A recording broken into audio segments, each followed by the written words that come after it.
Good morning. Welcome to Bellingham Unitarian Fellowship. I'm Reverend Paul Beckel, and I have good news to share from our auction last night, which, in addition to being really fun, just happened to raise over $17,000. Plus over $9,000 for chairs for the sanctuary. Plus, there was a $5,000 matching grant for the prayers. So that's for the prayers, for the chairs. Yeah. But there's more. Today during coffee hour, please go downstairs after the service for coffee hour. There are still a few more things that can be bid upon, including hosted events. So in a hosted event, a bunch of people get together, often at somebody's house, and have dinner together. So it's not only a good meal, but it's a great opportunity to get to know people. And there's some artwork down there, including a beautiful garden sculpture. So head on down. So again, welcome to Buff. All who come in the spirit of goodwill are welcome here. All who come in the spirit of goodwill include those who are here for the first time, excited, curious, confused, or wary. Includes those who are on Zoom, wishing they could be here in person and or somewhere snug and cozy. Including those with and without Valentines. Those blazing with energy to take on the world, those content with routine, and those with neither energy nor content. I'm going to speak today about being stuck and moving on beyond stuckness. I once got a fortune cookie that confronted my stuckness. It said, "There is nothing left to do but begin." And so we shall. Let us begin.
And as Jocko lights the chalice, a prayer by Ted Loader. Gentle me, Holy One, into an unclenched moment, a deep breath of letting go of heavy expectancies, so that softened by the silence, surrounded by the light, and open to the mystery, I may be found by wholeness, upheld by the unfathomable, entranced by the simple, and filled with the joy that is you. Let's say together our covenant. Love is the spirit of this fellowship, and service gives it life. Celebrating our diversity and joined by a quest for truth, we work for peace and honor all creation. This is our covenant. And we're going to sing a really fun song called Morning Has Come. It's the first one in your teal blue hymnal. And just note that it has a lovely interlude between each verse that Karen will play beautifully for us. Let's rise in body or spirit as Carrie and I help you sing this lovely song.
Standing. Please stay standing. This is something fun for the kid in all of us. And you don't have to read a book or anything, so just go ahead and jump to your feet and join me. It's a rainstorm created by our bodies. And the first is just a gentle rubbing of your hands like Bellingham rain. And the second, when you get a little harder like that, that's more like Kalispell rain, okay? And then you start to work down your arms and your chest and your belly and louder, and that is like a strong Malaysia rain, right? And then you get into the Rocky Mountains and you have thunder and you all have to just jump, right? And we'll go across like this because the thunder rolls, so I'll go jump, jump, jump, jump, jump. Just follow me.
hold you in our love as you go, as you go.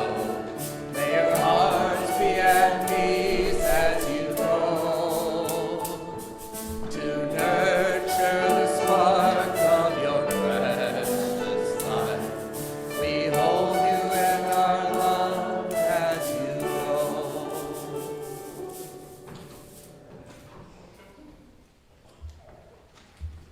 For our meditation, I'm going to share with you an autobiography in 5 short chapters.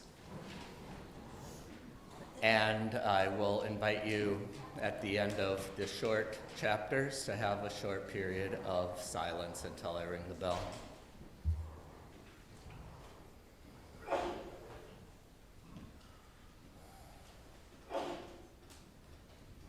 Chapter 1.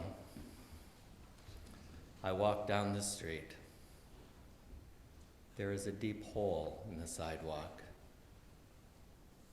I fall in. I am lost. I am helpless. It isn't my fault. It takes forever to find my way out. Chapter 2. I walk down the same street. There is a deep hole in the sidewalk. I pretend I don't see it. I fall in again. I can't believe I'm in the same place, but it isn't my fault. It takes a long time to get out. Chapter 3. I walk down the same street. There's a deep hole in the sidewalk. I see it's there. I fall in. It's a habit. But my eyes are open. I know where I am. It is my fault. I get out more quickly. Chapter 4. I walk down the same street. There's a deep hole in the sidewalk. I walk around it. Chapter 5. I walk down a different street.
Good morning.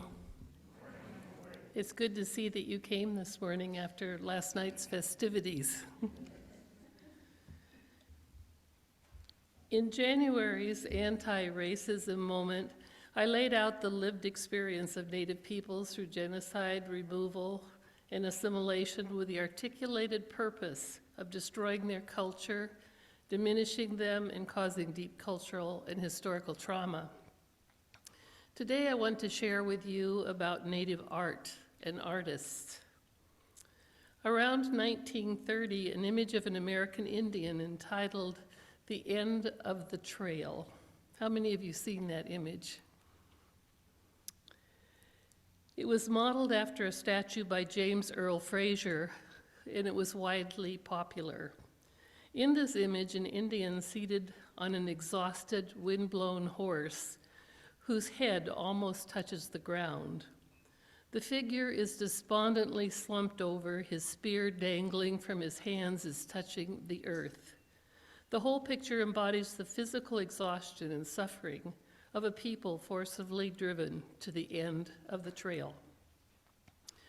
Art depicted by non-Indians at this time pictured a vanishing culture And after all, the land had been taken and much of the art destroyed or put in museums, it became fashionable to engage with the art and a resurgence of interest in original nations, peoples, and cultures.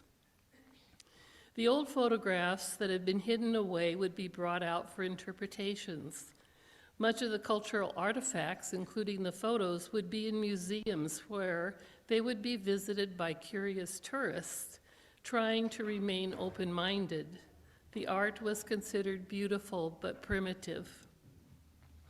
People of the dominant culture would become recognized authorities in Indian culture, art, and history. Those who were truly indigenous would possess the least authority in all things, including indigenous art.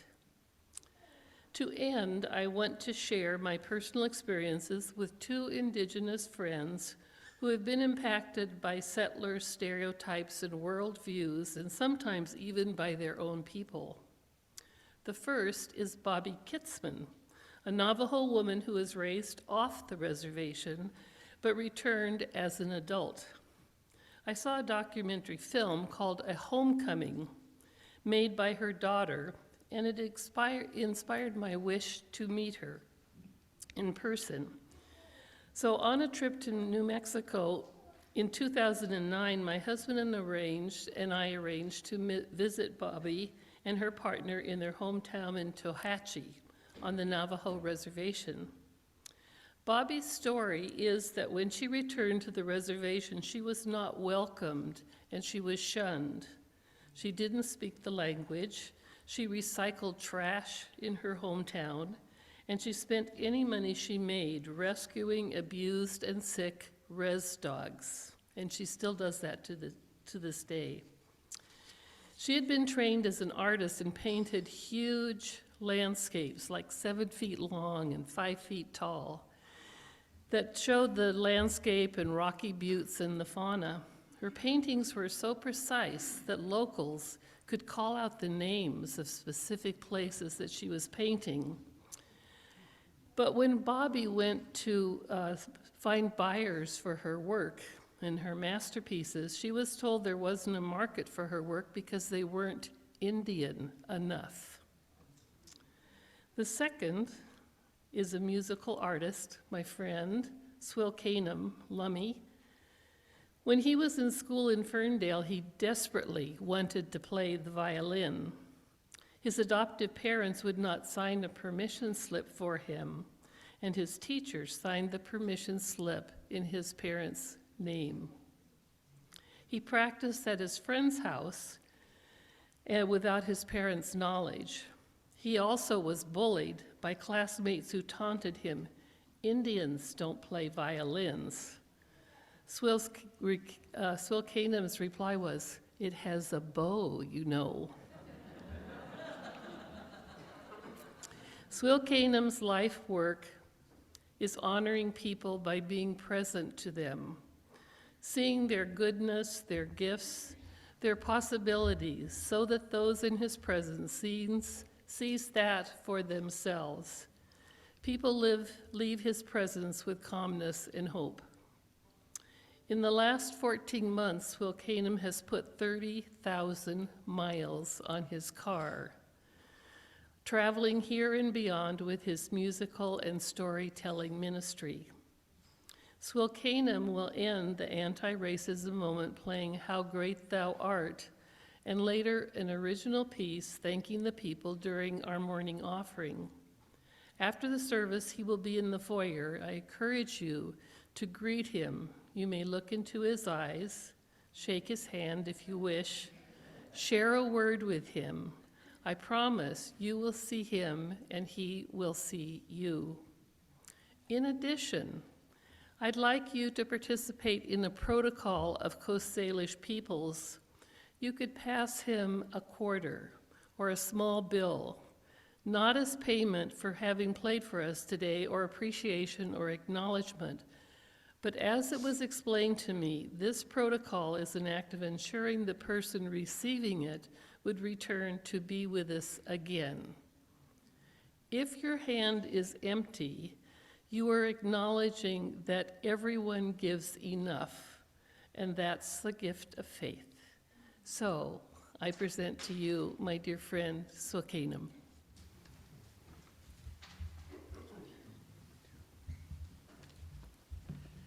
I'd like to add one note, a couple actually, one correction. I went to Seaholm High School, not Ferndale High School.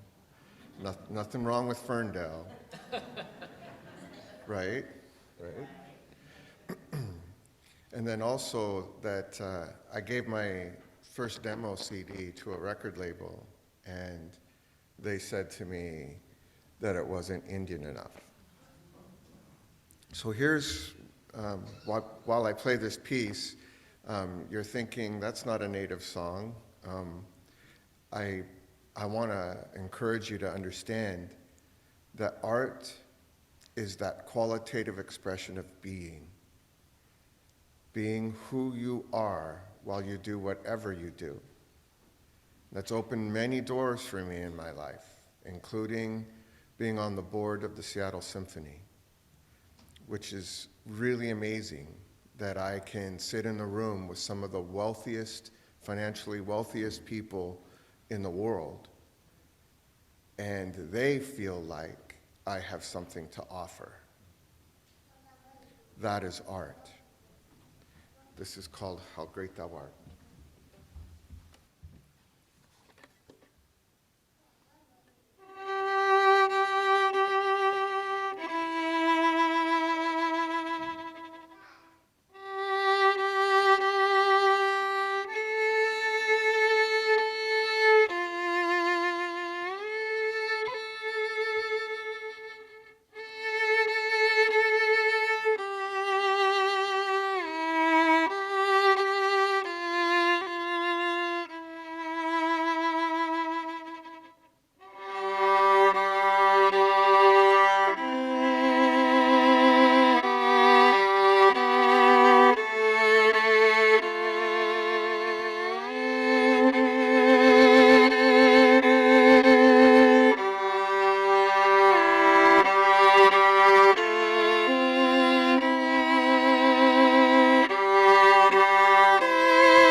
Thank you, Sokenam.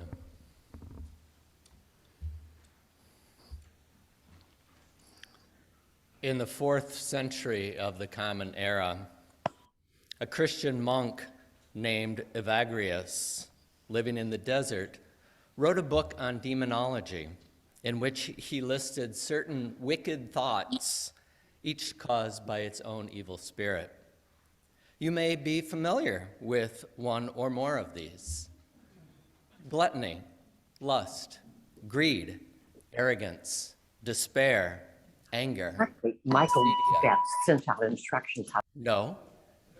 You've never succumbed to acedia, also known in Psalm 91 as the scourge which wreaks havoc at noontime?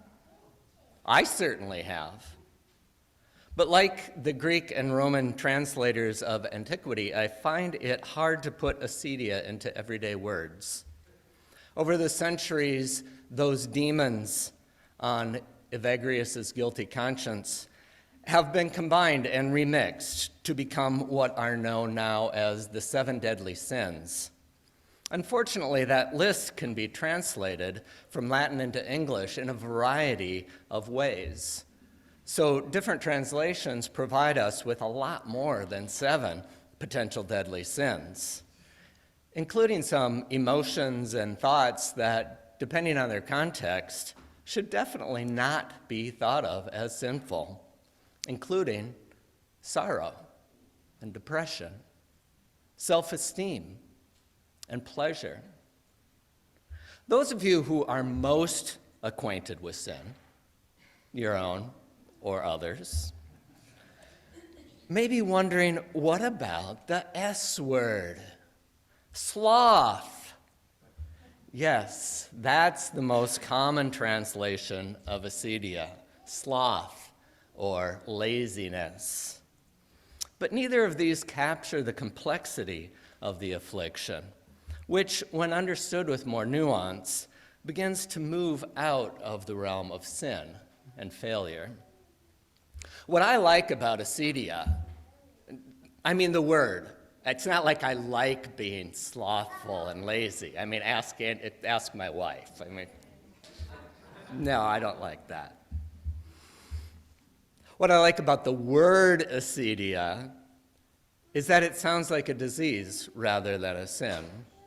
It sounds like a disease, and in my virtuously humble opinion, that fits. A disease. Consider some similar conditions: despondency, listlessness, sluggishness, compassion fatigue, discouragement, passivity, inertia, lack of focus, or apathy, which is derived from apathos, or a desire to be without suffering. Maybe you've been chastised or called sinful for experiencing one of these, I don't know what to call them. I don't know if we should call them emotions or thoughts or simply physical states of being. But sin? I don't know. Maybe despondency, lethargy, lack of focus, etc. can lead into temptation, but they're not unethical or disgraceful. Disease may not be the right word either, but acedia certainly has gone viral during these 3 years of pandemic, and in many ways seems like a public health crisis. So, acedia, a complex reality, most commonly regarded simply as sloth, a sin, a transgression, a deficiency? No, it's a plague. So I have, succumbing to the demon arrogance, I have made up my own word, Impedimentia. I am not sufficiently vainglorious to think that this word is going to catch on anywhere, but here's what I mean by it. Impedimenta, not impedimentia, but let's start with impedimenta, is a real word in English. It's the plural form of impediment. Impedimenta are things that we carry that get in the way. Obstacles, difficulties, stuff that we can't let go of.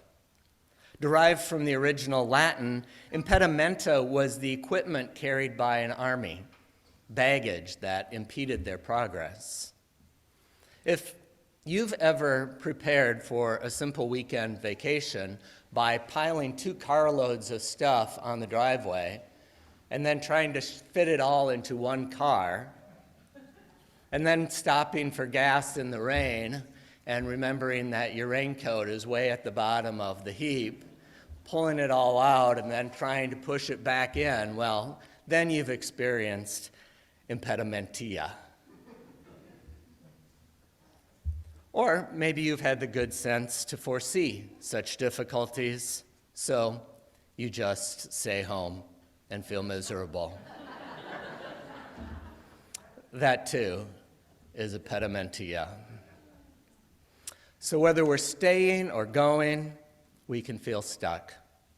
Whether we're barricaded by troubles that lie ahead, or burdened with unnecessary baggage, or carrying heavy equipment with which to attack or defend.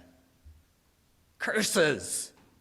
Speaking of which, A simple solution we can find in the Harry Potter books is a curse or a jinx that you can use on demons or other adversaries. It's called Impedimenta.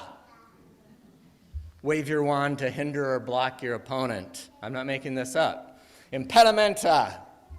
Though, of course, just dumping on your enemies is not really a solution. What we really need is not curses, but blessings.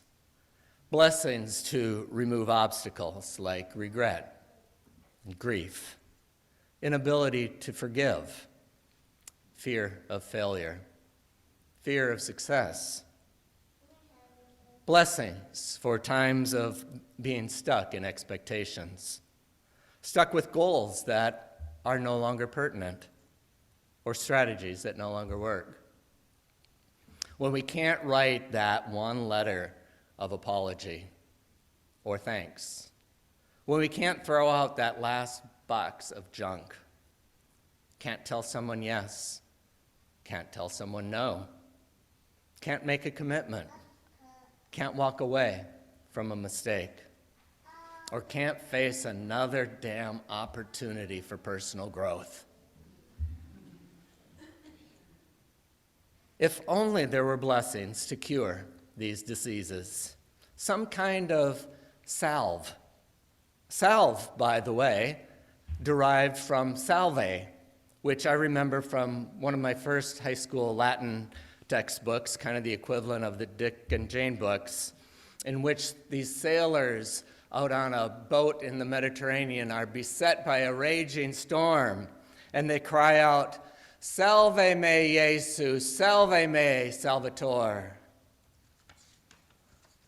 Don't you wish sometime for some ancient hocus pocus, some secret oil of gladness, a balm in Gilead? Speaking of which, balm in Gilead has a line that captures well the experience of acedia. Sometimes I feel discouraged and think my work's in vain. Yes, that's it.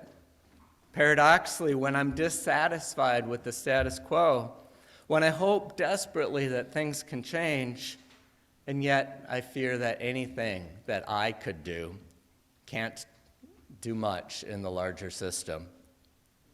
I don't want to participate in an unjust economic system. I don't want to be complicit in the treachery of the fossil fuel industry, but I'm stuck. I feel guilty, but powerless to do anything about it. Just being sometimes, just existing, which seems like part of the problem from which there is no escape. The existentialist Jean-Paul Sartre called it nausea. One of the characters in his book, Nausea, has the terrible impression of being turned into a block of ice enveloped in fire. Like a block of ice enveloped in fire. Have you ever had that feeling in your gut? Spiritual constipation? Well, you can take comfort, friends. For in the ancient Essene Gospel of Peace, Essene Gospel of Peace, that's what it's called. It's one of the many ancient manuscripts and scraps of manuscripts, some of which are real, some of which are not, that never made it into the official canon. Well, this one is a hoax. But it's still there, and we can learn from it. The Essene Gospel of Peace is considered by scholars to be a forgery, but a very interesting one to us because it has claimed to be discovered and translated by Hungarian linguist Edmund Zekeli, who regrettably was grandson of the Unitarian bishop of Kolozsvár. He apparently came across it in the 1920s, and he used it to prove that Jesus was a vegetarian. So yes, even Unitarians can succumb to temptation when we feel the need to cleanse ourselves. inside and out, from accumulated poisons or parasites, pride, pain, or other plugs or impediments. Zechariah's solution to spiritual constipation? No, it was not love your enemas. But close, and I'm not making this up. In the Essene Gospel of Peace, Jesus urges his disciples to cleanse pollutants from their bodies and explains in detail how they should fill a gourd with water and use it to flush their innards. That's what it says. Apparently, he was confident that whatever their impediment, this too shall pass.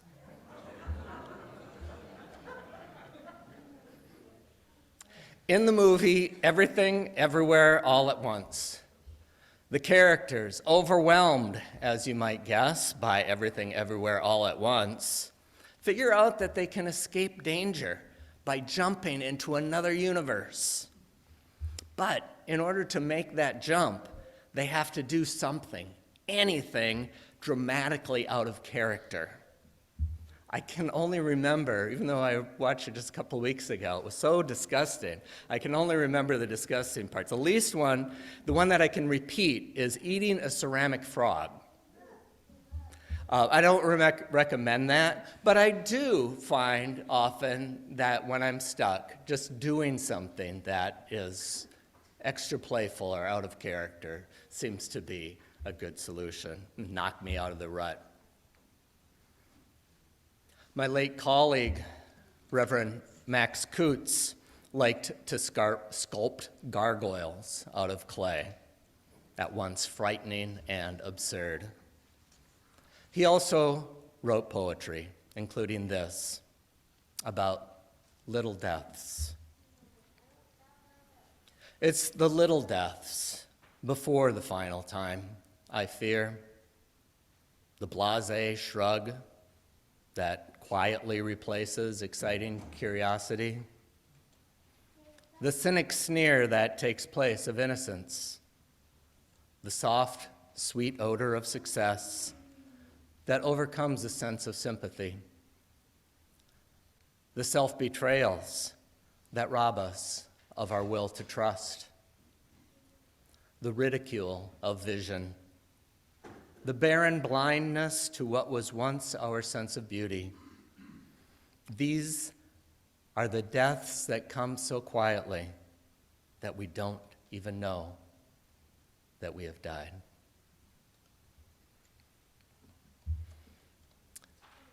That 4th century monk Evagrius did not call his original list sins.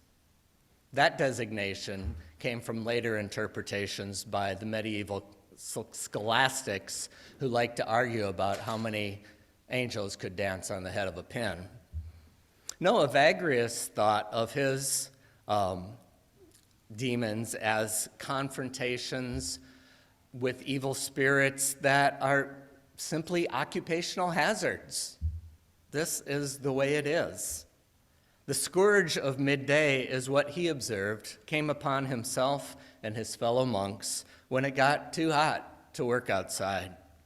But then they came inside to their lonely cells to read scripture and pray, and lacked motivation, felt exhaustion, even at rest, obsessed about how much more pious the other monks were, and mindlessly craved for food, even if the cause of their fatigue was the natural process of digesting their lunch.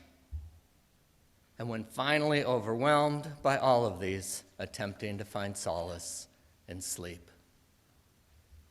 Evagrius also notes that a person afflicted by the demon of acedia will not be moved by rebuke or exhortation.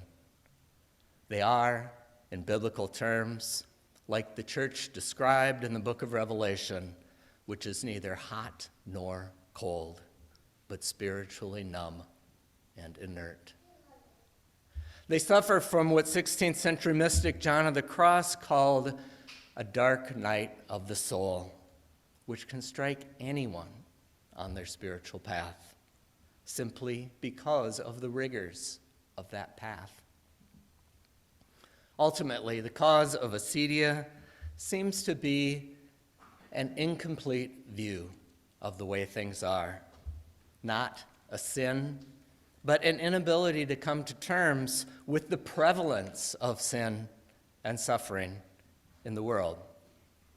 What is needed is an ability to fine-tune our threshold for sin and suffering, just enough to reach a functional state of equilibrium, without so little that we become complacent. We need a deeper understanding of and identification with the patterns of the universe, what might be called the Tao, or the unfolding of God. The playful spirit of everything, everywhere, all at once, which is a comedy. I'm not sure if impedimentia is a disease of the gut or the heart or the eyes, maybe some of each. Our inability to recognize obstacles above ground or holes that we might fall into, an inability to realize something is in our way, something that we could push out of our way or go around, an inability to discern the difference between the distractions of Siliputty versus the mortal danger of quicksand. That is the mistaken notion that I can manage this all by myself, which we don't do in quicksand. So if you find yourself in one of these situations, especially the quicksand, I suggest a rather simple calling out salve. Because while salve me in Latin may mean help, save me, with the emphasis on me, salve simply means hello. Greetings to the world. Greetings to our neighbor. Hello. Once in a while, when I'm trying to come up with something to put in the newsletter, a topic for a sermon a couple of weeks out, and I'm facing a newsletter deadline, and I'm tired, and I'm stumped, I'm tempted to just write, "to be determined." No one would know, right? You'd just assume that I'm going to come on Sunday, and I'll respond to whatever's going on. It's not that I'm lacking of inspiration. I'm not just choosing some arbitrary topic like Impedimentia. But I'm probably not going to do that in the newsletter, because listing "to be determined" is the surest way to ensure that you're not going to show up. And yet, being determined is a crucial subject. How to be steadfast, persistent, persevering in the face of long winters and unrewarding circumstances. How to go forward when the news has been discouraging and a bleak future is forecast. Funny thing is, to be determined is not a fuzzy, non-committal position, not at all. Intriguingly, to be determined can serve as an open placeholder for whatever is to come. And it can mean simultaneously to be devoted to whatever it is.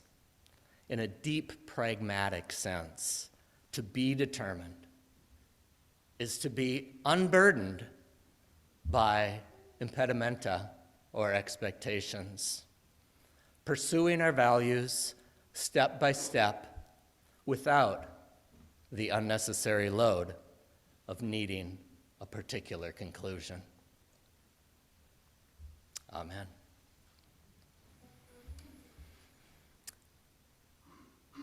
Let's be kids in motion. Let's be playful. Let's welcome our social environmental justice. We have a collection today for our social environmental justice recipient, Kids in Motion, who is going to inspire us about what their organization does to keep things light, keep things moving, even in difficult circumstances. And then afterward, I'm going to encourage you to be generous as we come around and receive the offering.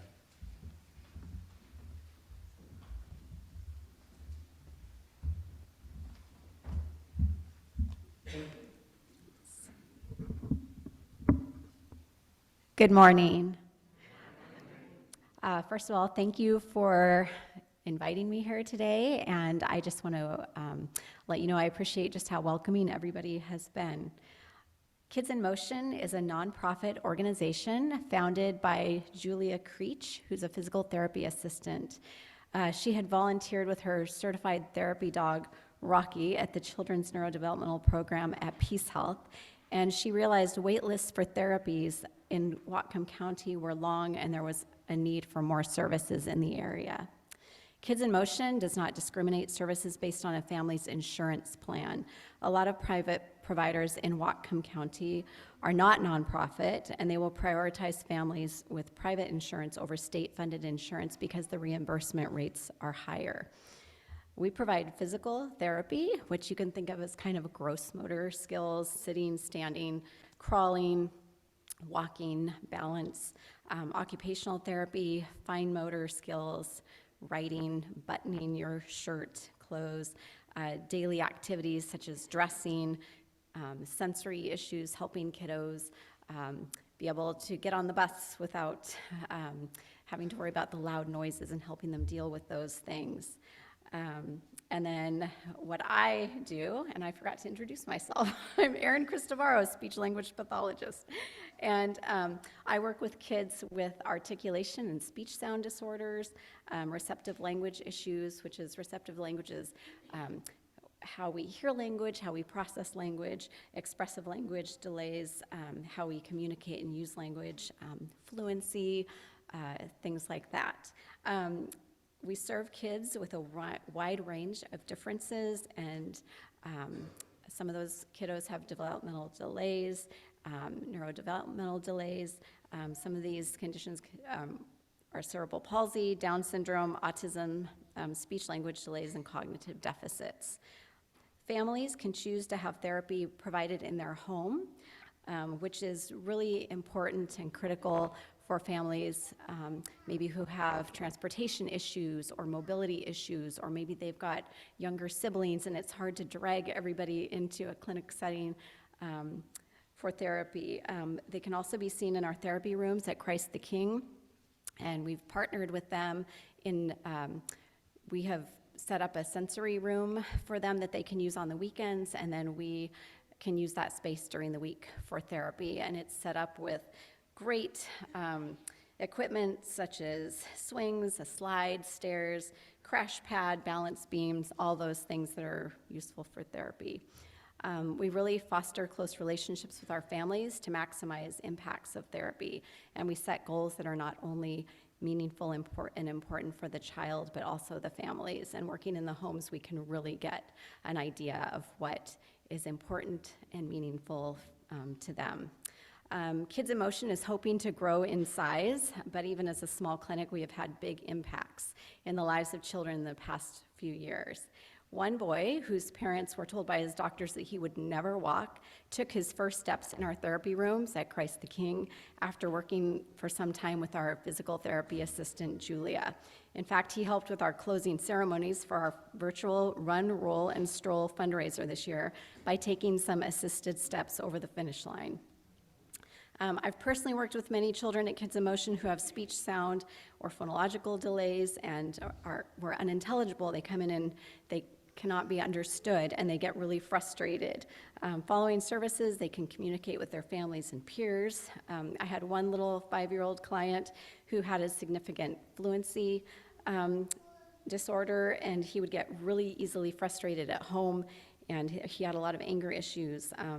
At the closing of our therapy services, when he was about ready to be discharged, I had the mom listen to his initial evaluation, and she just started crying happy tears because he could speak fluently and the calmness in the home had prevailed.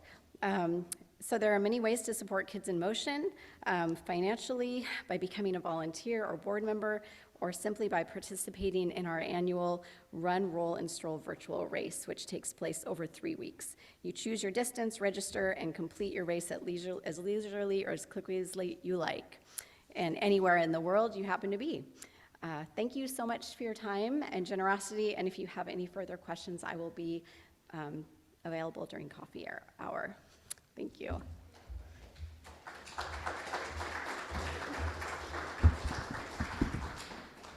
Thank you so much, Erin. Certainly, the practice of generosity, no matter how many times we practice it, always pays back with helping us get unblocked. So please be generous today. Any check you write out today that says buff on it will be combined into a single check that goes to Kids in Motion. Any cash collected today will go to Kids in Motion.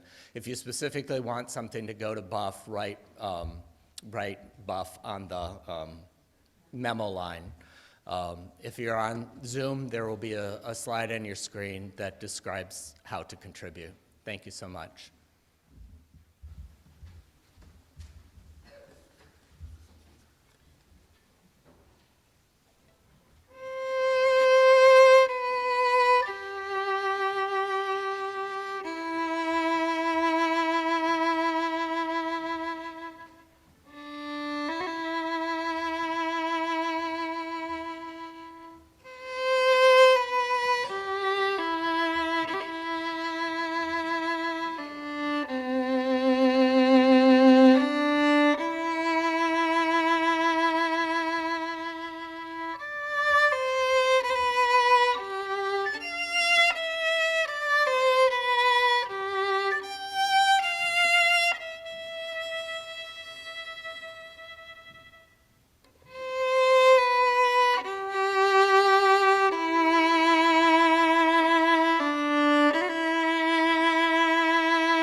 The words in our final hymn remind me to notice and hold on to love and hope and a sense of a new creation, and it means even more to sing it with all of you. Please rise in body and spirit to sing hymn number 108, My Life Goes On in Endless Song.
say our benediction together, it is written on the inside of your order of service, a serenity prayer.